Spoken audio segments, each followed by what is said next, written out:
परिचय। हमारे शरीर की पांचों ज्ञानेंद्रियों में नेत्र सबसे महत्वपूर्ण अंग है। नेत्रों से ही हम देख पाते हैं और अपने आसपास के विचित्र संसार की प्रशंसा कर पाते हैं। हमारे नेत्र हमें दुनिया के रंग दिखाते हैं। उद्देश्य। इस पाठ के अंत में आप निम्न करने में सक्षम हो जाएंगे: मानव नेत्र के कार्य को समझना, दृष्टि दोषों और उनके सुधार के बारे में जानना, समपार्श्व यानी प्रिज्म के माध्यम से प्रकाश के अपवर्तन को समझना, कांच के समपार्श्व यानी प्रिज्म के माध्यम से श्वेत प्रकाश के विक्षेपण को समझना, वायुमंडलीय अपवर्तन और उसके अनुप्रयोगों को जानना, प्राकिरणन और उसके अनुप्रयोगों को जानना। मानव नेत्र और उसके कार्य। हमारे नेत्र हमें दुनिया के रंग दिखाते हैं। मानव नेत्र में एक क्रिस्टलीय लेंस होता है और यह कैमरे की भांति कार्य करता है। नेत्र के विभिन्न भाग और उनके कार्य इस प्रकार हैं: स्वच्छ मंडल यानी कॉर्निया, यह पुतली की सामने वाली सतह पर स्थित पारदर्शी उपहार होता है। प्रकाश स्वच्छ मंडल के माध्यम से ही नेत्र में प्रवेश करता है। परितारिका यानी आइरिस, यह कॉर्निया के पीछे स्थित एक पतली और वृत्ताकार झिल्ली होती है जो कि पुतली के आकार को नियंत्रित करती है। पुतली, यह परितारिका के बीचों बीच स्थित एक छिद्र होता है जो कि काला दिखता है और नेत्रों में प्रवेश करने वाले प्रकाश की मात्रा को फैलाकर या सिकुड़ाकर नियंत्रित करता है। दृष्टि पटल यानी रेटिना, यह एक बेहद पतली झिल्ली है जो कि एक पर्दे यानी स्क्रीन की भांति कार्य करती है। अभिनेत्र लेंस रेटिना पर किसी वस्तु का वास्तविक तथा उल्टा प्रतिबिंब बनाता है।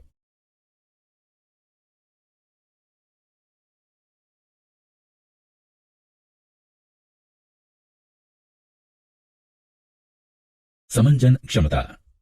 मानव नेत्र लेंस फोकस दूरी को बढ़ाने या घटाने में सक्षम होते हैं। इसे समायोजन की क्षमता कहते हैं। समंजन पक्षमाभी पेशियों यानी सिलेरी मसल्स की सहायता से प्राप्त किया जाता है। नेत्र के लेंस की फोकस दूरी को एक सीमा तक ही व्यवस्थित किया जा सकता है। दूर बिंदु, वह अधिकतम दूरी जहां तक हम किसी दूरस्थ वस्तु को स्पष्ट देख सकते हैं। किसी दूरस्थ वस्तु को स्पष्ट देखने के लिए पक्षमाभी पेशियां ढीली होकर नेत्र के लेंस को पतला कर देती हैं। निकट बिंदु, वह न्यूनतम दूरी जहां पर स्थित कोई वस्तु बिना किसी दबाव के स्पष्ट देखी जा सकती है। निकटस्थ वस्तु को स्पष्ट देखने के लिए पक्षमाभी पेशियां संकुचित होकर नेत्र के लेंस को मोटा कर देती हैं।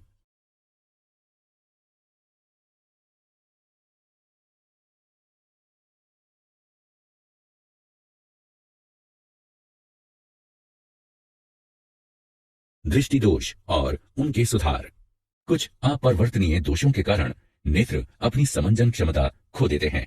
ऐसे दोष 3 प्रकार के हैं: मायोपिया या निकट दृष्टि दोष। इस प्रकार के दोष से ग्रस्त व्यक्ति निकट की वस्तु को स्पष्ट नहीं देख सकता। वस्तु का प्रतिबिंब रेटिना के सामने बनता है। ऐसा या तो नेत्र गोलक के दीर्घीकरण के कारण होता है या नेत्र लेंस की अत्यधिक वक्रता के कारण। इस दोष को दूर करने के लिए अवतल लेंस का प्रयोग किया जाता है क्योंकि इनमें छिद्रन क्षमता होती है जो कि प्रतिबिंब निर्माण के लिए प्रकाश किरणों को निर्देशित करते हैं।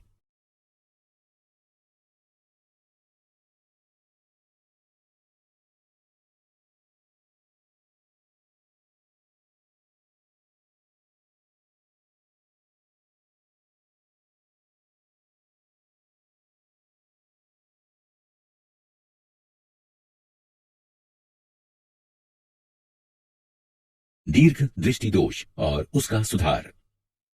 हाइपरमेट्रोपिया या दूर दृष्टि दोष। इस प्रकाश के दोष से ग्रस्त व्यक्ति दूरस्थ वस्तुओं को स्पष्ट नहीं देख पाता है। इसमें नेत्र लेंस के द्वारा प्रकाश किरणों का प्रतिबिंब रेटिना के पीछे बनाया जाता है। ऐसा या तो नेत्र लेंस की केंद्रीय लंबाई की वृद्धि के कारण होता है या नेत्र गोलक के आकार में कमी के कारण। इस दोष को सुधारने के लिए उत्तल लेंस का प्रयोग किया जा सकता है जो कि प्रकाश किरणों को रेटिना पर अभिमुख करता है जिससे प्रतिबिंबीकरण होता है और व्यक्ति दूरस्थ वस्तु को स्पष्ट देख पाता है।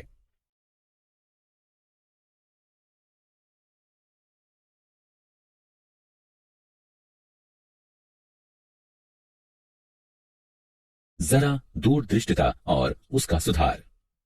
जरा दूरदृष्टिता यानी प्रेस बायोपिया। इस प्रकार के दोष से ग्रस्त व्यक्ति ना तो निकट की वस्तुओं को स्पष्ट देख पाता है और ना ही दूर की वस्तुओं को। यह दोष बढ़ती आयु के साथ दुर्बल हो रही पक्षमाभी पेशियों और नेत्र लेंस के लचीलेपन में कमी के कारण होता है। इस दोष को दूर करने के लिए व्यक्ति को द्विकेंद्रीय लेंस धारण करने पड़ते हैं, जिनमें ऊपरी भाग में अवतल और निचले भाग में उत्तल लेंस होते हैं।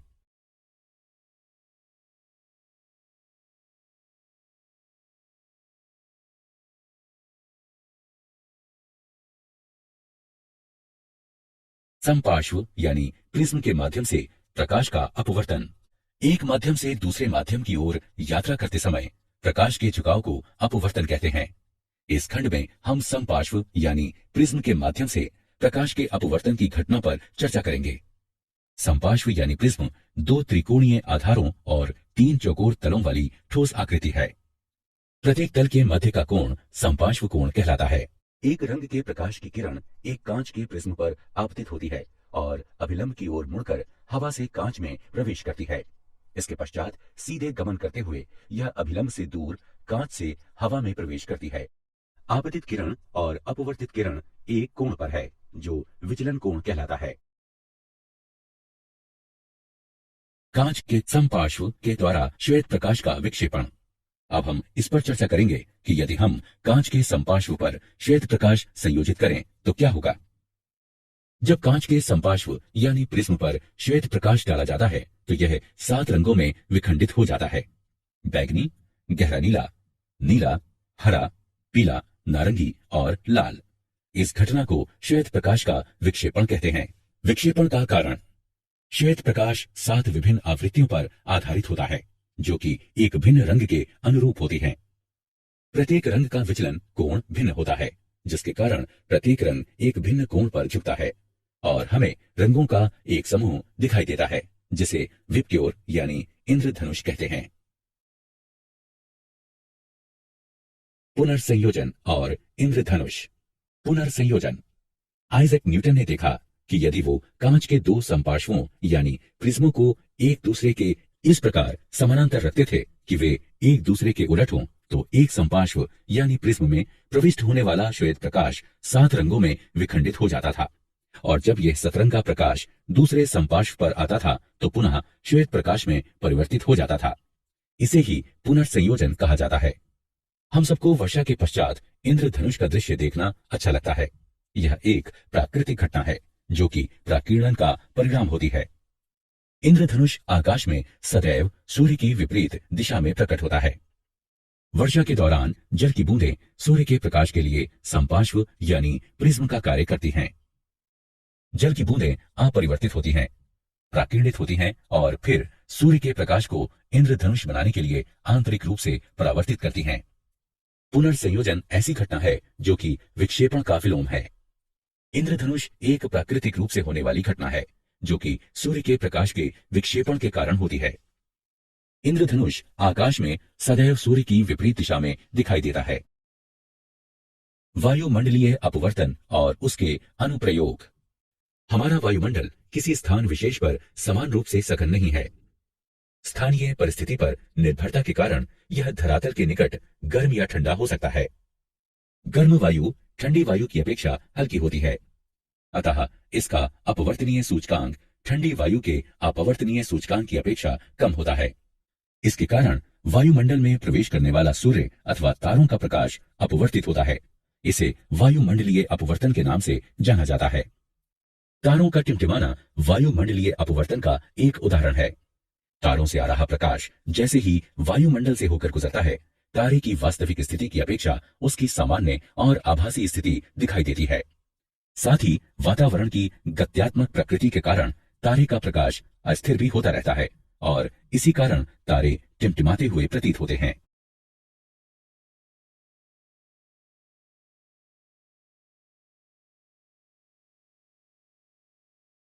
हमारे हिसाब से सूर्योदय तब होता है जब सूर्य क्षितिज से ऊपर आता है। जब सूर्य क्षितिज से नीचे होता है तब वायुमंडलीय परतों के घनत्व में अंतर के कारण सूर्य का प्रकाश वायुमंडल में प्रविष्ट होते हुए अपवर्तित होता है। इसके कारण सूर्य क्षितिज के ऊपर दिखाई देता है और सूर्य के वास्तव में क्षितिज पर पहुंचने से 2 मिनट पूर्व हम सूर्योदय देखते हैं। इसी प्रकार वायुमंडलीय अपवर्तन के कारण ही सूर्यास्त हमें 2 मिनट देर से दिखाई देता है। प्रकाश का प्रकीर्णन और उसके अनुप्रयोग। वायुमंडल से होकर गुजरने के दौरान धूल कणों और वायु अणुओं के द्वारा प्रकाश फैल जाता है। इसे प्रकाश का प्रकीर्णन कहा जाता है। प्रकीर्णित प्रकाश का रंग प्रकीर्णित हो रहे अणुओं के आकार पर निर्भर करता है। टिंडल प्रभाव। जब प्रकाश किसी कलीलिये खोल पर डाला जाता है तो वह कलीलिये कणों के द्वारा प्रकीर्णित हो जाता है और इस कारण प्रकाश पथ दिखाई देने लगता है। इसे टिंडल प्रभाव कहते हैं। जैसे किसी अंधेरे कमरे में जब एक छिद्र बनाया जाता है और प्रकाश को उसमें से गुजारा जाता है, तब हम प्रकाश पथ और धूल के उन कणों को स्पष्टता देख पाते हैं जिन्हें साधारण परिस्थितियों में वायु में नहीं देखा जा सकता।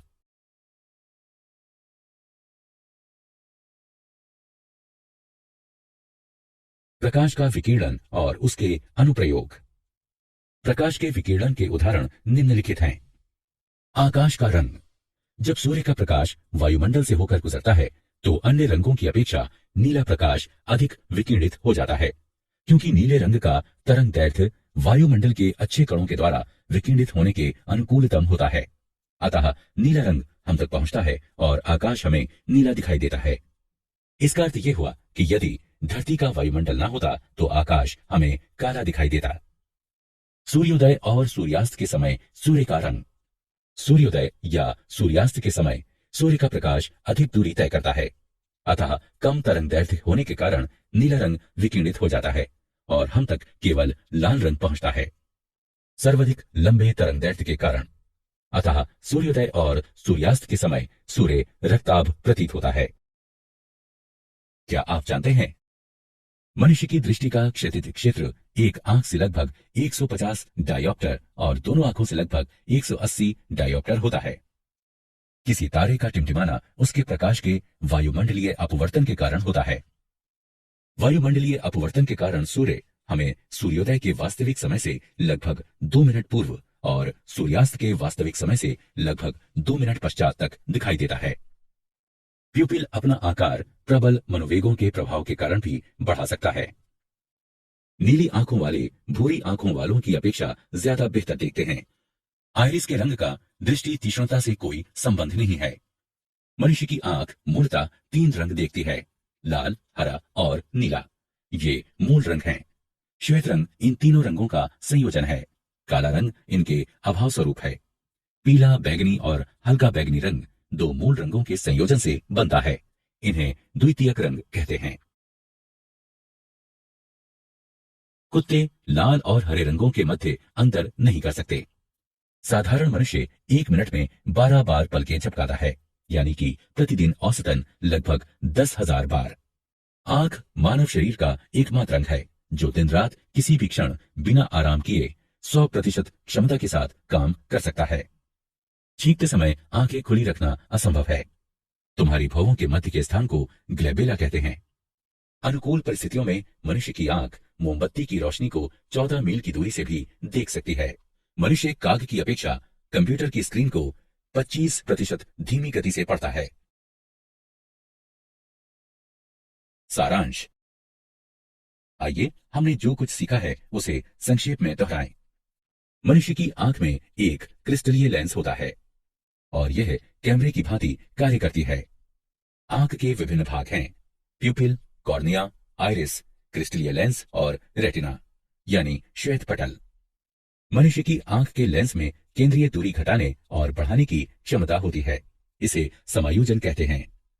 मोतियाबिंद यह एक नेत्र रोग है जिसमें आंख के लेंस की पारदर्शिता समाप्त हो जाती है, जिसके कारण आंशिक या संपूर्ण दृष्टिहीनता आ जाती है।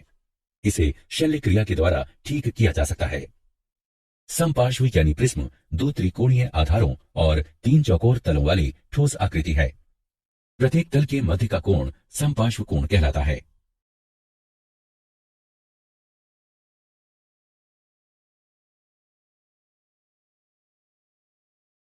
जब कांच के समपार्श्व यानी प्रिज्म पर श्वेत प्रकाश डाला जाता है तो ये 7 रंगों में विखंडित हो जाता है: बैगनी, गहरा नीला, नीला, हरा, पीला, नारंगी और लाल। इस घटना को श्वेत प्रकाश का प्रकीर्णन कहते हैं। पुनर्संयोजन एक ऐसी घटना है जो कि प्रकीर्णन का विलोम है। प्रकाश का अपवर्तन। जब प्रकाश वायुमंडल की विभिन्न परतों से होकर गुजरता है तो वायुमंडलीय अपवर्तन कहलाता है। टिंडल प्रभाव। जब प्रकाश किसी कलीलीय घोल पर डाला जाता है तो वो कलीलीय कणों के द्वारा प्रकीर्णित हो जाता है और इस कारण प्रकाश पथ दिखाई देने लगता है। प्रकीर्णन। जब प्रकाश वायुमंडल से होकर गुजरता है तो ये धूल कणों और अन्य वायु कणों के द्वारा फैल जाता है।